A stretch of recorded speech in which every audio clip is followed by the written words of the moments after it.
Хай, өнөөдөр бит 3 их орондоо ирж 2-7 хоногийн хугацаанд маш сайхан амарсан амралт маань дуусч Бээжин рүү буцна. Гэх гонгноо явчихгүй тий.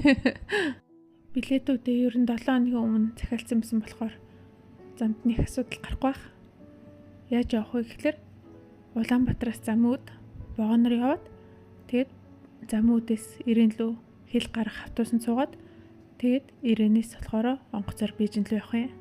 Зардлаа буцсан ч гэсэн 5 тухай буцсан ч гэсэн ер нь гурлаа бол тэг хүүхдтэй хүмүүс чинь тэгэж явбал айгу зүгээр эдэг. За хүүгээ үлдээгээд нөхөрт хоёр гарч гандаа орё. Игч маань хүүгээ үсийг засуулна гэсэн болохоор хүүгээ үлдээчлээ. Тэгээд нөхөрт хоёр гарч ганданд ном бичүүлээ. Би яг уншуулах номны нэрээ ингээд цэжэр мэддэггүй болохоор зүгээр амжилт бүтээл одоо ажил үйлс эрүүл мэнд ийм ном уншуулъя гэд хэлчихдээ тэгэхээр касчин ламн мэдээ тэг бичээд өгчтiin. Тэгээ аян замын ерөөл бичүүлсэн байхгүй юу. Тэгээд би төлбөрөө төлчөөд 20,000 төгрөг болсон.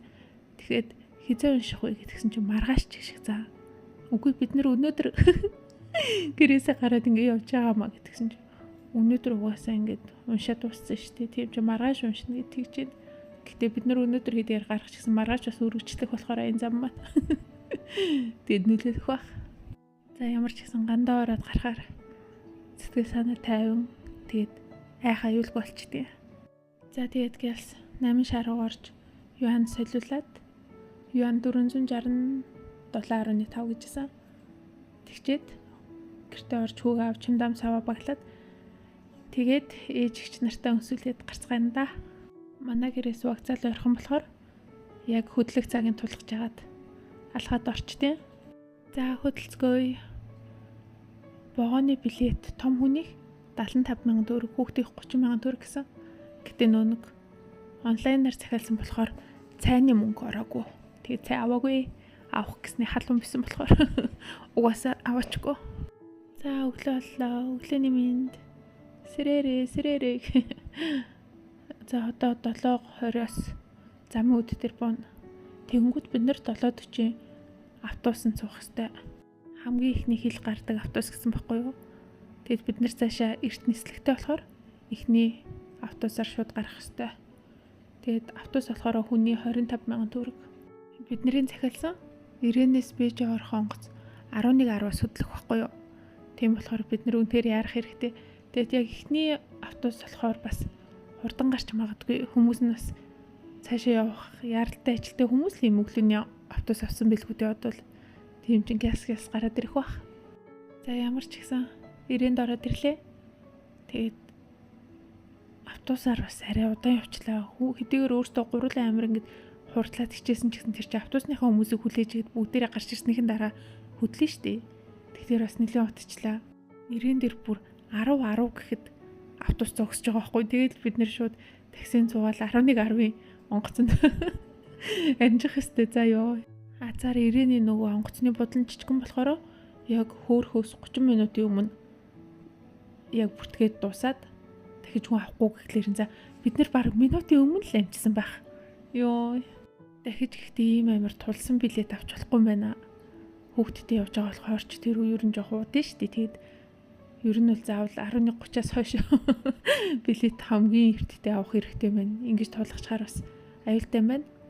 Тэгээд яг нөгөө ирээн дээр автобуснаас буугаад тэгээд таксид гад яг нөгөө онлайн такси биш зүгээр ингэж гараа өргөө такси дуудаад суудсан байхгүй юу.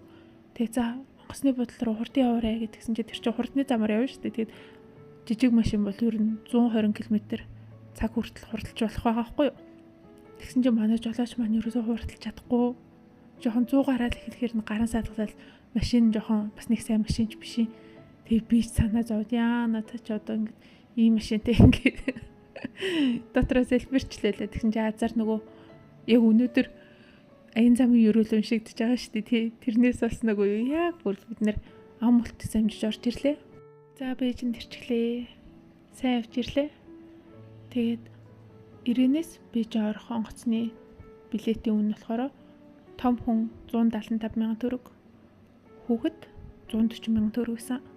Тэгэхээр бит 3-ын нийт зардал Улаанбаатараас Бээжин дээрх одоо яг энэ маршрутаар бол нийлээд 720 730 мянга ч юм уу. Тийм л болж байгаа гэсэн үг. 3 хүний шууд Улаанбаатар Бээжин нислэгээс бол хамаагүй хямд. Тэгээд орой 5 цаг үед Улаанбаатараас хөдлөөд тэгээд вагонд нэг хоноод маргааш нь 12 өнгөрөөд за өдрийн 1 цагийн үед Бээжинд бууччаа гэсэн үг байхгүй юу? Тэгэхээр бас нэг ядраад ах юм байхгүй. Ер нь гайгүй. За Бээжинд буугаад ирсэн чинь Бээжинд бүр үнэхэрийн халуун. Бүр үнэхэрийн бүчим. Би бүр Монголд гоё сэрүүхэнд фэсроод ийм халууныг бүр жинхэнэ цочролд орж хүлээж авлаа шүү дээ. За онгоцны бодлоос гэрлүүгээ таксидчээ. Манайх руу за ийм өдрийн цагаар бол гайгүй 50,000 за 50,000 ч хүртгүй 45,000 дотор гардаг. Замдаа нэг ятраагүй хэрнээ яг Бээжинд буусан чинь халуунд жоохон ядарчих шиг боллоо. Гэтэ ийм бүчим халуун хүнийг жинхнээсээ амар ядраад тийм.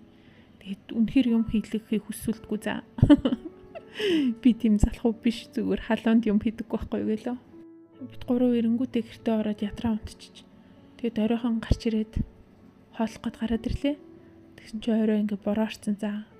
Бид 3 яг Монголоос бороо дагуулад ирсэн баг. Гэтэ нэг сонио бороо нэг халуун дуу. Ер нь халуун бороо байна. За бай бай.